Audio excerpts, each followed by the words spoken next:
Like, welcome everyone to this session on youth activism, bystanders no more, and welcome to COP27. Our discussion today is going to be an interesting one. We're going to engage with a number of young people on their expectations, the process, and how are we going to save this planet. Not for us, old people, but mainly for themselves and for the next generations to come. I'm joined with this panel with a few young, talented individuals coming from around the region and the world. We have Hur Ahli in the beginning. She's an ambitious Emirati youth activist and a pioneer in the field of environmental advocacy.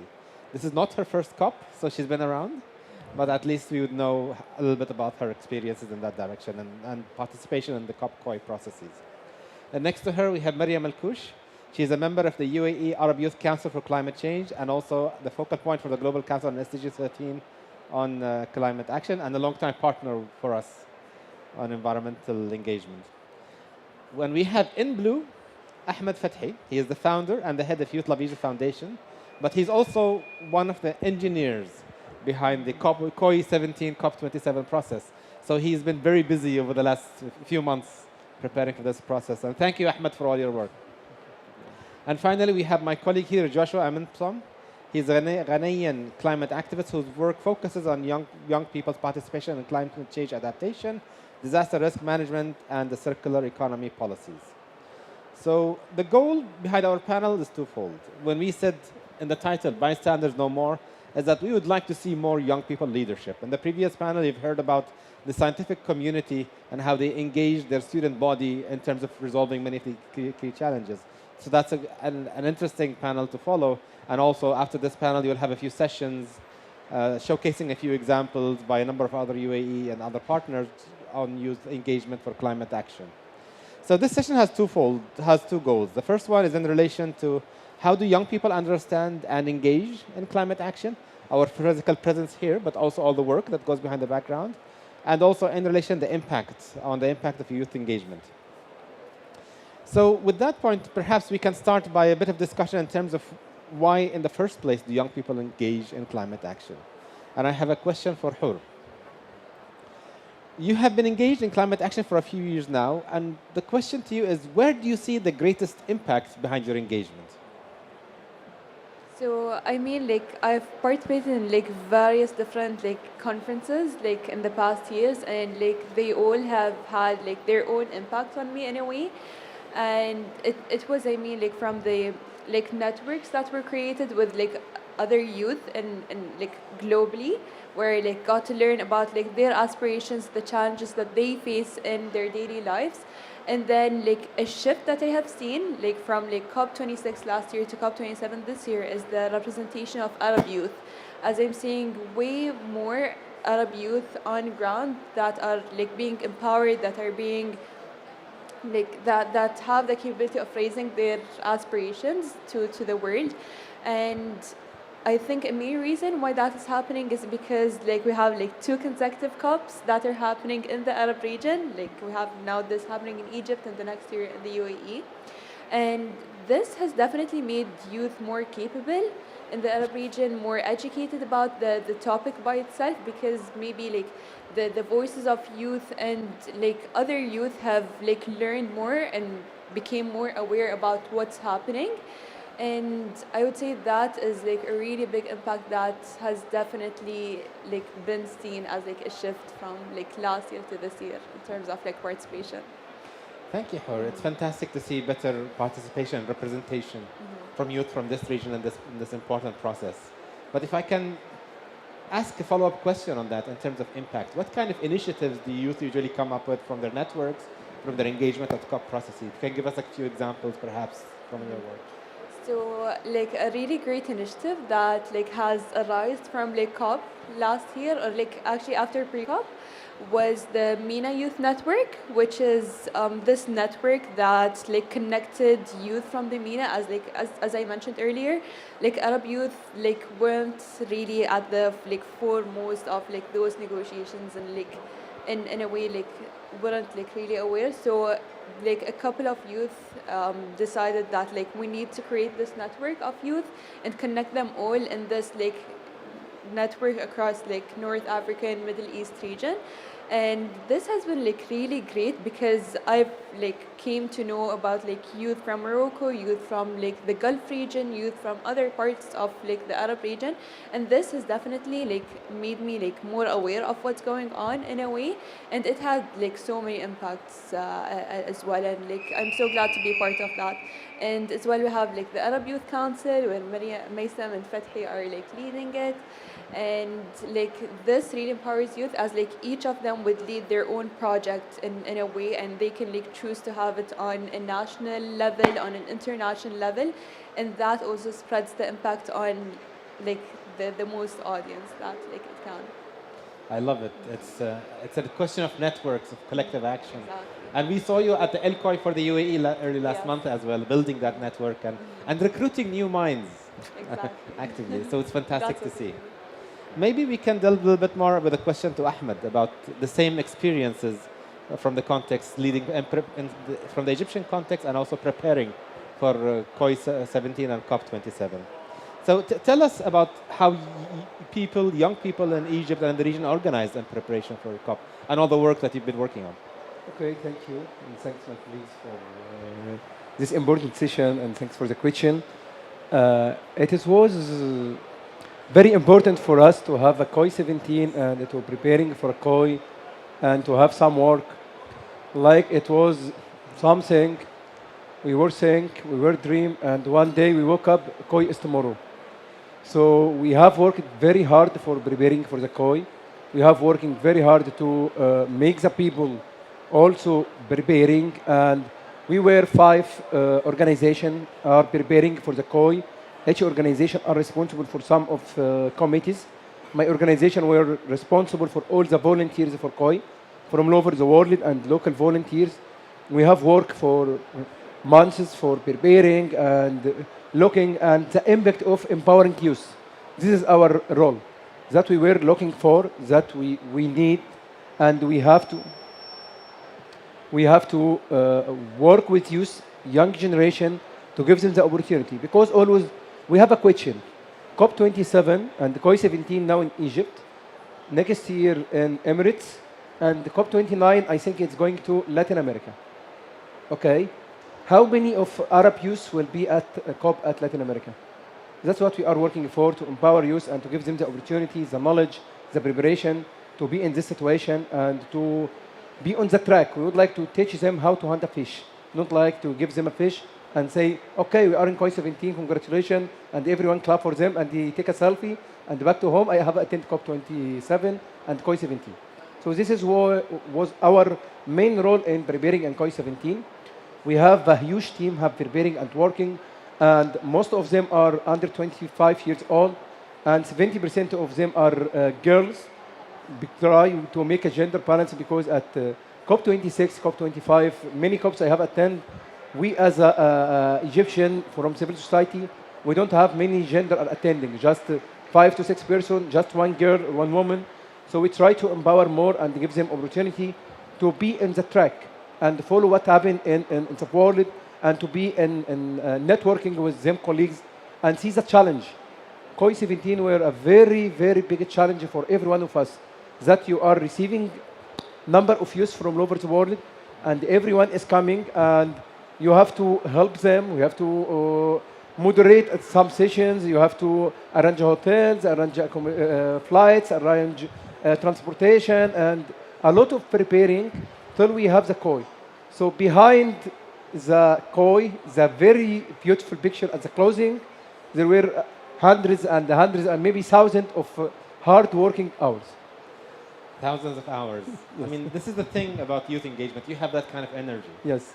And also recognizing all the work that went into the background to organizing, but also the vision, as you mentioned, creating a new generation which is capable of engaging beyond COP and COI 27, 28, 29, and onwards to delivering some concrete action. And if I can just probe you further on that, from your experience, what advice would you give for young people who are joining in this area about what the best thing that worked and from your reflection? Okay, what I'd like to advise youth, if they are here in the hall or in the are watching us, never give up. Okay, some people find issue. I don't have accreditation to attend the COP. He had the accreditation now. I don't have the accommodation or a flight tickets. maybe he had accommodation, maybe he had a flight tickets.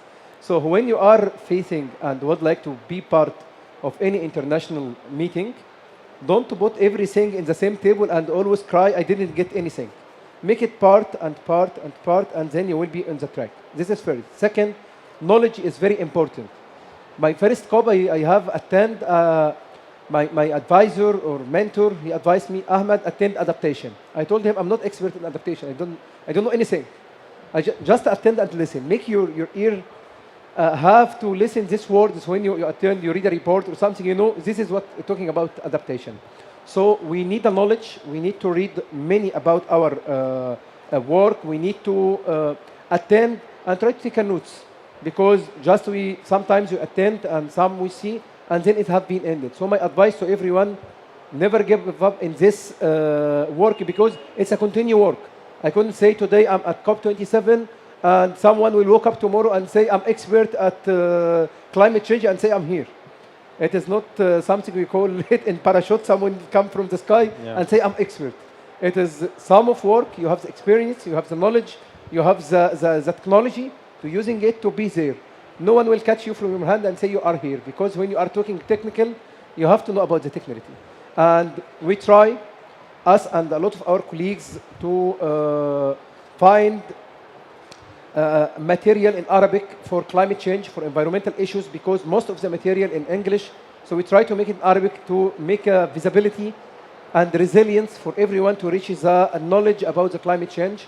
So this is a big issue that we as a youth many times try to see, I read one paper, so I'm expert. No, it is continue and continue and continue.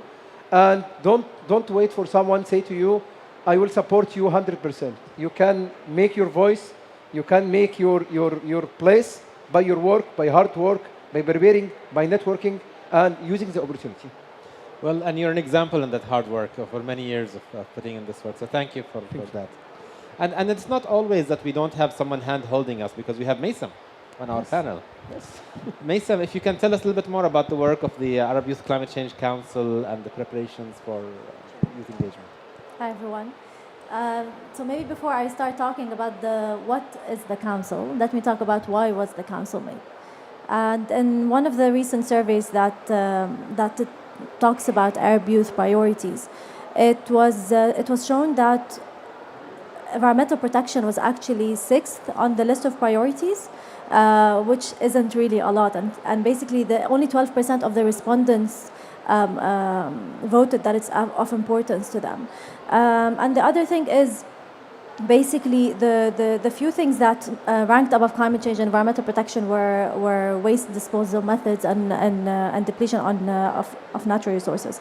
On the other side, we found out that 40% actually of youth are interested in adopting sustainable behaviors and sustainable lifestyles if they were able to have access to it. So we have an issue of access, and we have an issue of a lack of awareness or knowledge.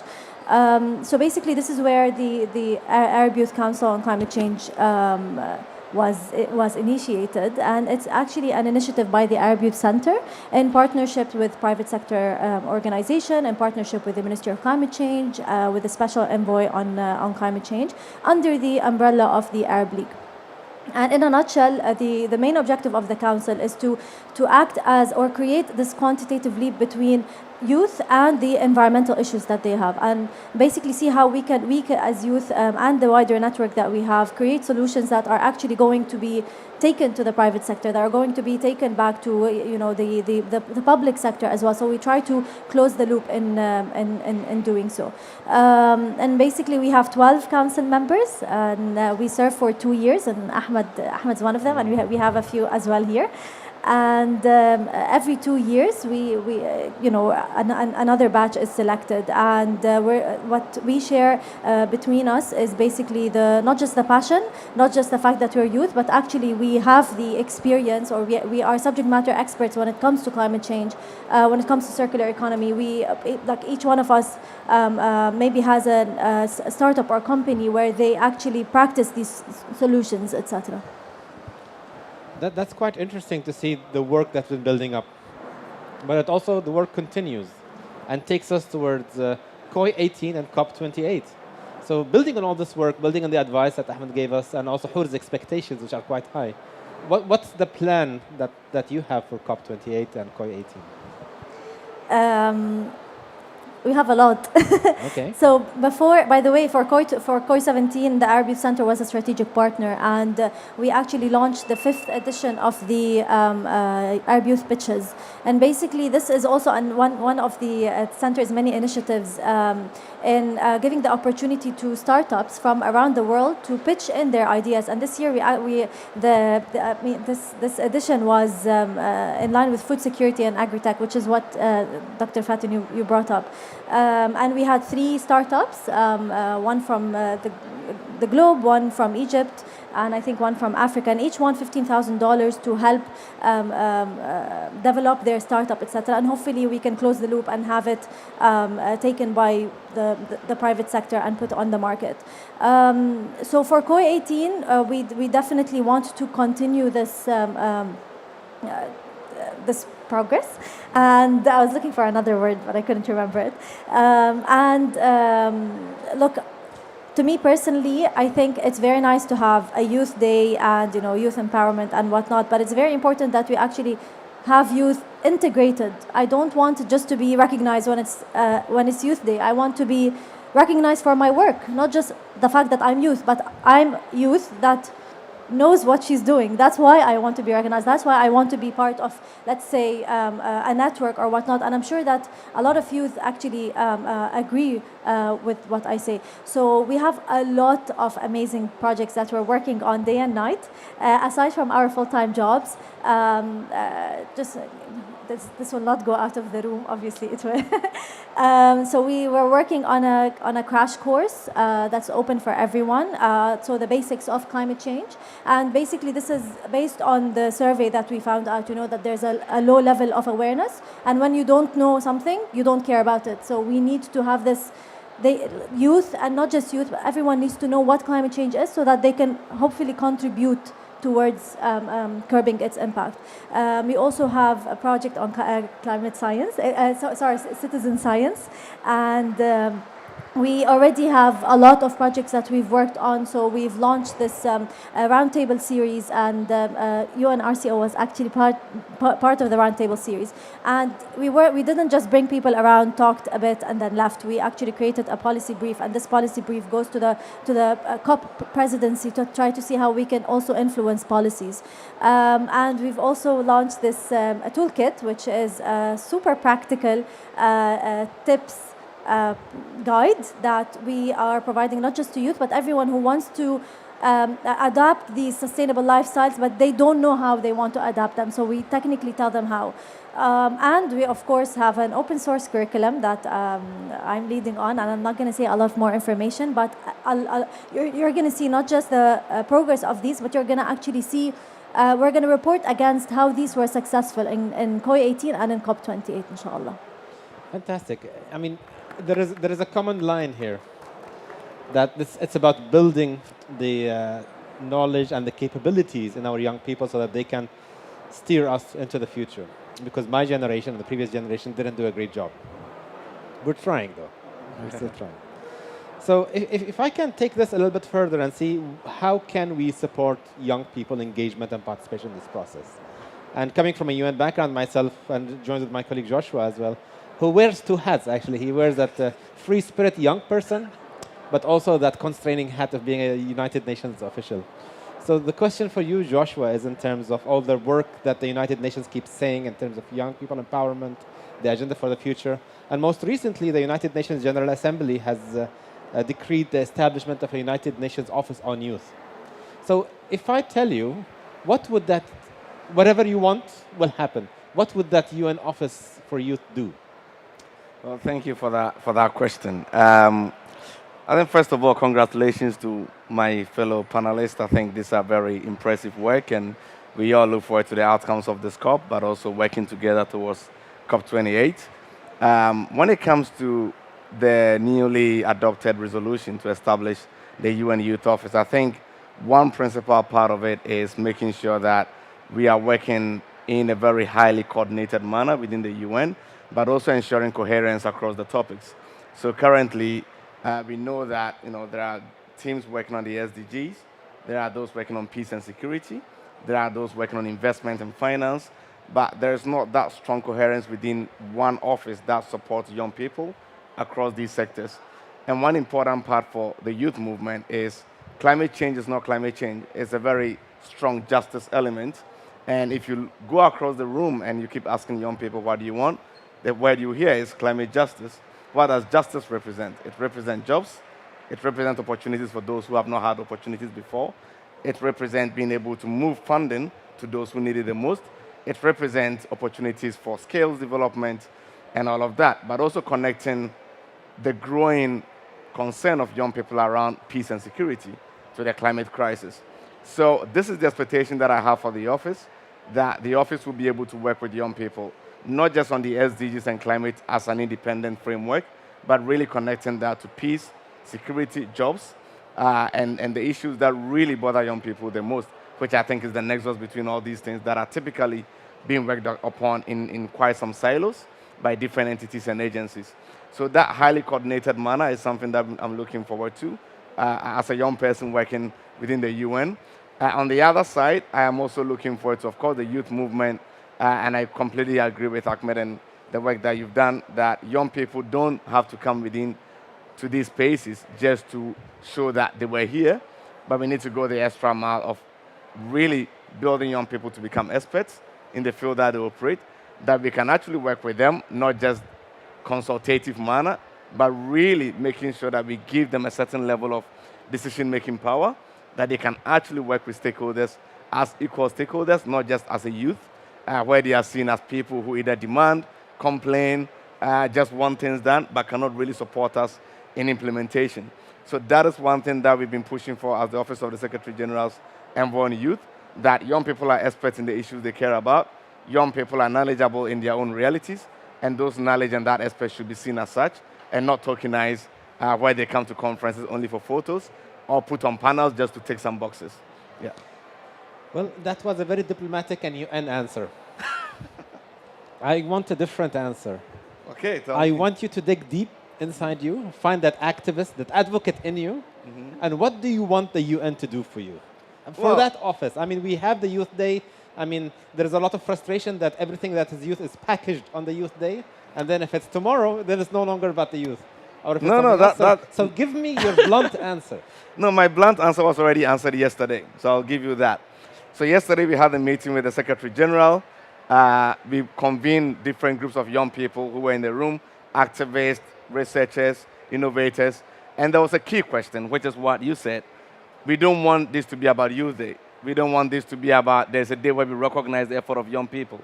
Now, the Secretary General yesterday, and you can watch this on the UN Web TV, we broadcasted it, has committed to work with member states to make sure that there is a concrete, systematic, and intentional effort to integrate young people in decision-making across board. And for me, that is the key thing that will make the difference. Whatever role that young people play, unless we have a certain level of recognition and power in decision-making, we are at the mercy of leadership.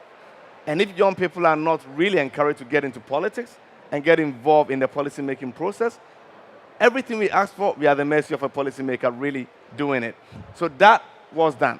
The second part, when it comes to climate specifically, is the Secretary General's Climate Action Team, Assistant Secretary General Selvin had a meeting at the Youth Pavilion and has also committed to work across with the UNFCCC and other stakeholders to make sure that there is a consultative body that allows young people to follow negotiations moving forward.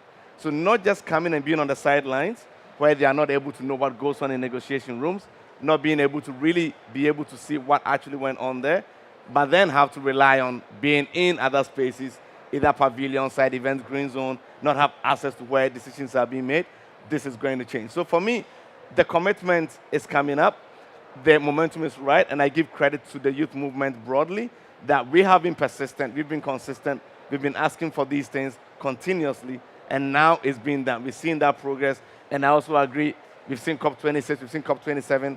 The presence of young people is increasing, but what is not increasing is our role that we play within these spaces. The numbers is not great. I mean, just having 1,000 people here doesn't really mean much. But the role of 10 people, the role of 100, the role of 200, that is the most important part. So if we can find the right role for young people to play when they come into this space, that is the most essential part. Yeah. Thank you for that answer. I needed to squeeze it out of you. It's an issue of having youth at the negotiation table, and on the agenda having those issues that youth feel are a priority, the issue of justice, as you mentioned, and not what senior policymakers decide that's an acceptable youth issue and that's not an acceptable youth issue, which also transfers a lot of this pressure and work to Hur and Maysam, I would say. So you heard what Joshua said, you heard Ahmed's advice and experience. So what can we do in the United Nations in order to further maximize the impact and the space for young people? What do you recommend that specific concrete actions that we can do between now and next year in order to enable you to be more influential in the COP process? So, yeah, Hur and Maysam, and we'll come back to you. I know you have a lot to add. Yeah, so like, well, from what I see, like the UN definitely has like so many efforts in like empowering youth in that area, as in like creating the UN Advisory Board for Climate Change and the UN Youth Champions as well, which is like definitely a big step towards like the sort of like the motto or like the path that we're like heading to. But one thing that I see crucial is for like the UN to encourage countries from like Africa, from all continents around the world, to have their own like youth delegations in a way, and to provide them with like proper like in a way like resources for them, and like toolkits in a way for them to have a meaningful engagement in like such conferences. And as you mentioned earlier, like having youth at the negotiations table, so maybe like with each negotiator like a youth delegate with them that would like assist them, that would give their insights on the negotiation that is happening. And I think that would like be a huge step if it was implemented. Test. Okay. I second that. And again, personally, I think when we are packaged as youth, we are also limited by that in a way. So I think that remove your youth hat. Look at me as a person.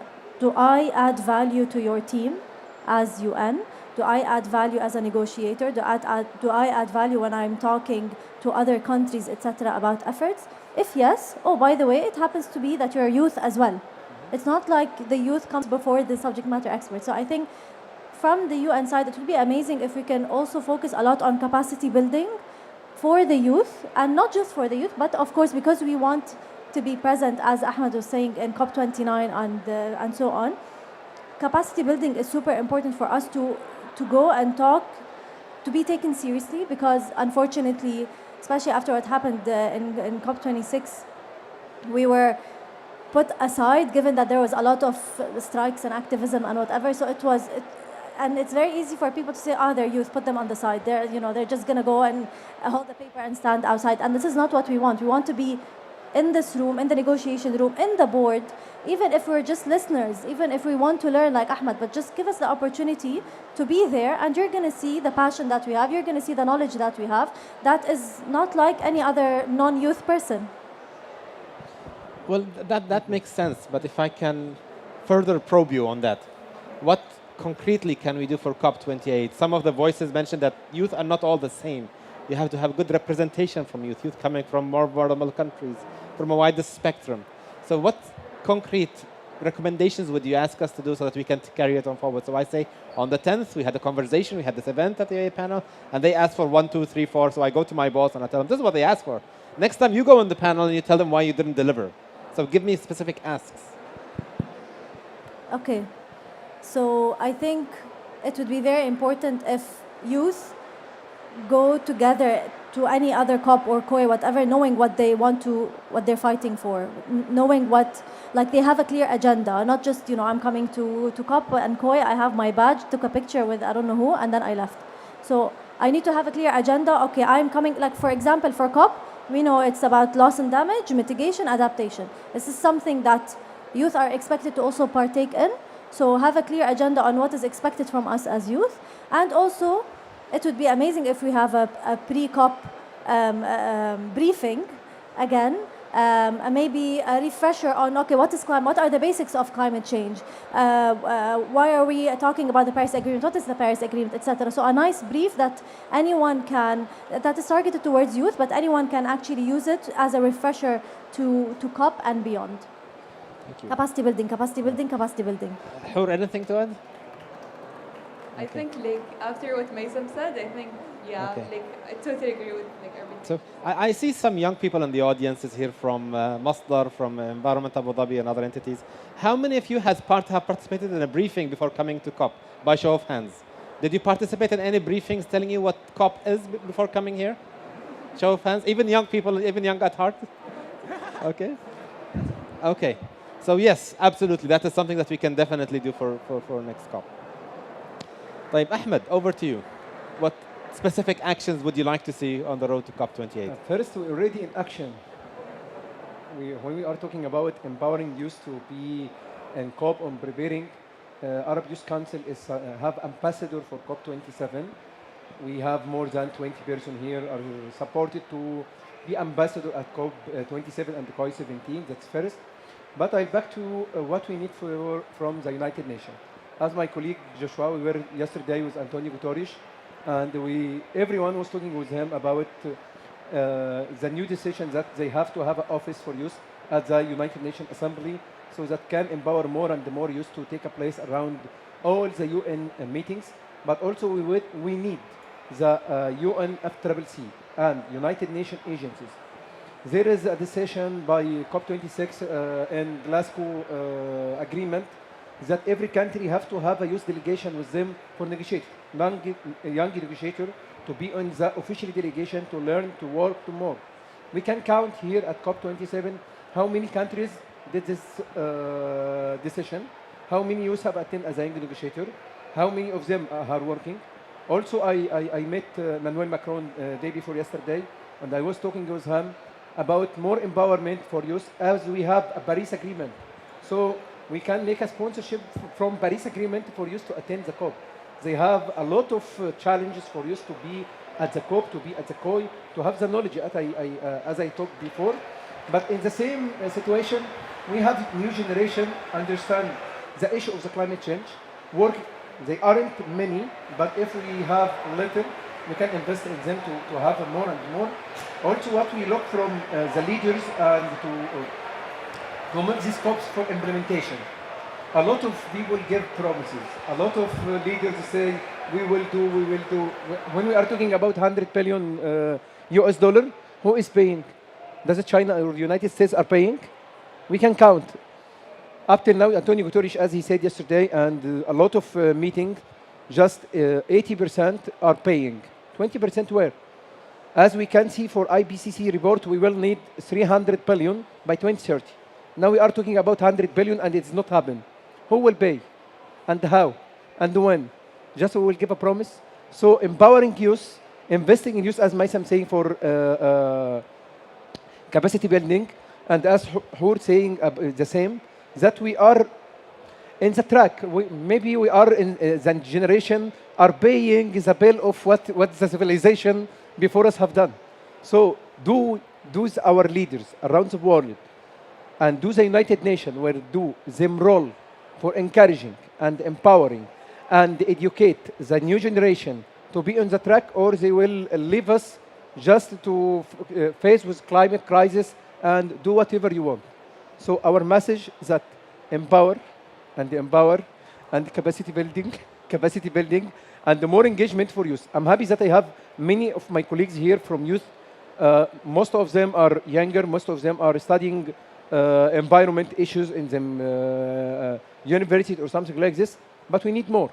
The MENA region need more. The MENA region need most of work, most of preparing, and if we make a circle between private sector, between civil society, between government, we have the power and invest in education. I see Dr. Dalia, she is my mentor. She supports us from Commercial International Bank. Always her word is, we have to talk about education. Anything else we can do, but education, we have to start from education. So if we need to empower youth, we need education. Thank you. Thank you, Ahmed, for that. I'm curious, what did Macron say? Let's talk it. We are in he was very, very, very good in responding. He was very clear. All the meeting, it was 1 hour and 20 minutes. It is online, nothing to skip. He have Okay. responded about that European Union are already paying them contribution from the 100 billion. Okay. Also, he supports that we have a loss and damage finance in the agenda of COP27 and next COPs. And also, we try youth to invest on and talking with him. We met him around 8 person, 6 of us working for agriculture, and me as a civil society. Another colleague is working for bicycle, another with renewable energy. So did he say anything new? Yes. Okay. What he is saying that it was the first time that I hear from someone is responsible from one of top 5 countries like France. He is talking about the contribution. Who is paid Okay. and who is not paid for the 100 billion of Copenhagen and Paris Agreement for what we are looking for. And also he is talking about very important thing that we need more investment in renewable energy and to have resilience for renewable energy and Okay. to support for renewable energy. And for sure, if we meet him again, we will talk more and more and more. But when we have the opportunity, we talk and we talk and we talk with youth voices. We talk all of our colleagues there. Yesterday, Joshua and Azon, I think 5 colleagues have talked with Antonio Guterres with the same language. All of us have the same language, that empowering youth, countries that have a lot of crisis with climate crisis. Okay. And also, when we are talking about the future, we have to look to our youth. What we are doing like, for our youth. I like your focus on the money. It really speaks to me as an economist and as a Hadrami as well. So the key issue for me is that how much of that money is being spent on what youth feel is a priority, and how much is being spent on what old people feel are a priority. I And think- linking that also to what do we expect at COP28, and I'm worried of the time now, and I still have one more question for the panel, is in relation to, say COP28 has concluded. What would be in the outcome document on that? I like the focus on the money. Maybe let's put a pin on that. But let's open it up again to whoever can speak first on what language do you want to see in the outcome document of COP28, just jumping ahead, so that we see what we want to work towards. All right, I'm happy to start. So thanks again for everything you said. Just quick reaction to some of them. I mean, we have the Secretary General's Youth Advisory Group, which you're aware of. That is great. We have the Youth Champions. But the Secretary General yesterday also said himself that this is not enough, right? So the advisory group consults with young people, brings some insight into his work. That is great. But that is not enough, because we have to admit that most decisions are held at the national level. So most of the impact we want to see, we need to push most of the effort on country leadership, working with young people in country. We've seen many times that a lot of young people get a lot of traction, progress in the things they ask for when they come to COP or when they come to international spaces. When they go back to their home country, sometimes they do not have the same relationship with their governments. And that makes all their efforts sometimes very futile. So one of the key things that we want to do within the UN is increasingly advocating and pushing countries as much as possible and really recommending them work with young people locally before we even get to the international level. Because when you ask about briefing, some people here had briefings, but were the briefings organized by the national parties, by the government? If it is not done that way, you have a youth group that have a different agenda they are pushing for and they're asking for. The government have a different one. They are speaking 2 different languages. There's no coherence. There's no room for partnership because they are not even talking to each other. So that mechanism is very important, and we will keep recommending for that. Moving quickly to COP28 and what should be seen, I think that, in Glasgow, the whole idea of countries coming with youth delegation was a recommendation, right? I think this should be something that is an agreement that is signed and it has an accountability measure to really account for how many young people do X countries bring, what was their role, because as we've seen in the past two COPs, young people are present. They wear party badge, they have the pink badge, but what role do they play? That is the most essential part. So bringing youth delegation to COP is good, but if they do not play any role and they are only fixing agenda, managing calendars, printing papers, that is not the role we want them to play. So we need an accountability measure that really track to see the progress, and we need some sort of an agreement that countries actually commit to. And so we have a youth delegation, they will follow these topics, there will be negotiators playing these roles, and at the end of the day, we can submit the outcome and say, okay, this were their contribution. And those young people should be young people who can align the thought, the aspirations of the youth movement at the national level to what government wants to do. And there's an initiative I'll quickly talk about, which is called the Youth Climate Councils. It's in Netherlands, Poland, Ghana, Brazil, I think Denmark, and they are having some events here. And one of the key things they are doing is working together with the national government to make sure that whatever the protesters want, whatever the young researchers want, they, as a council, have access to the decision-making body. As an instrument for accountability. Exactly. So as an instrument for I accountability. have a colleague in the office who leads in our youth work, Saif Awad. And accountability is just music to his ear, because if we don't have that stick, then we have nothing else. Nothing works. Exactly. Maybe for the sake of time, I can ask also colleagues to comment what specific language, and in a minute or so, that you'd like to see in the outcome of COP28. Like definitely something that like would be great if we see is like the goals that are like created, the goals that as in like the outcomes are set into like clear action plans in a way, because it's like easy to set those goals, it's like easy to say that like we want to achieve them, but it's not easy to like properly work on how we will achieve them. So setting an action plan that, as Joshua said, can be trackable, that has like for example like yearly goals which can be tracked. If like a country falls back, it like other countries can come into support, and in this way we can create this like global alliance in a way where countries would be supporting each other with like this like proper action plan that they can be working upon. Accountability and action plans, I love that. Less than a minute. So one, of course, the outcomes of the global stocktake. We need to include that, of course. There's something very important. So I echo the team completely. Accountability. I'm a person who uses the stick. I like the carrot sometimes, but the carrot doesn't work with most of the people.